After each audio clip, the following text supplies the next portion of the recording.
Okay, so I was talking to a guy today, and he knew me before transition, so he's seen me when I was a guy to now, and he knew how alpha male I was, or how alpha male I presented. And he came to gather up the courage to ask me a question. He said he'd been wanting to. And his question was, how do you feel now that people don't see you as a man anymore? And I was like, it's great. He's like, well, what I'm really trying to get at is, do you feel fine with people not seeing you as a man anymore? And I'm like, yeah, it's wonderful. It matches me. And he goes, really? And I think to myself, wow, that's a strong reaction. And then it occurred to me right then that men don't want to lose being seen as a man. It's very important to them to be seen as men. There's a lot of cultures that young boys have to go through rite of passage to become men, and they really value it. They really want to become that. And I'm looking back to my childhood and I'm realizing I would never want to go through that rite of passage to be seen as a man. And I don't value being seen as a man. I don't care about it. So it just made me realize that it's a clear indication on the meter of trying to figure out whether you're trans or whether you're not. It's a clear indication that you could be, gender variant or actually transgender.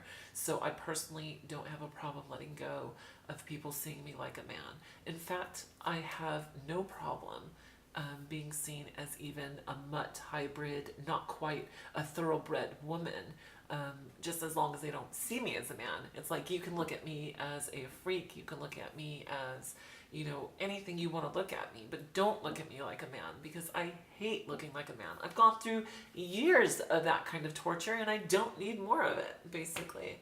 So it was very interesting. The conversation went very smooth. It was very nice, and so that was amazing, because you don't get too many opportunities where somebody, when you're talking to them about transgender issues and they're cisgender, that they actually hear you and understand what you're saying. So it was very enlightening.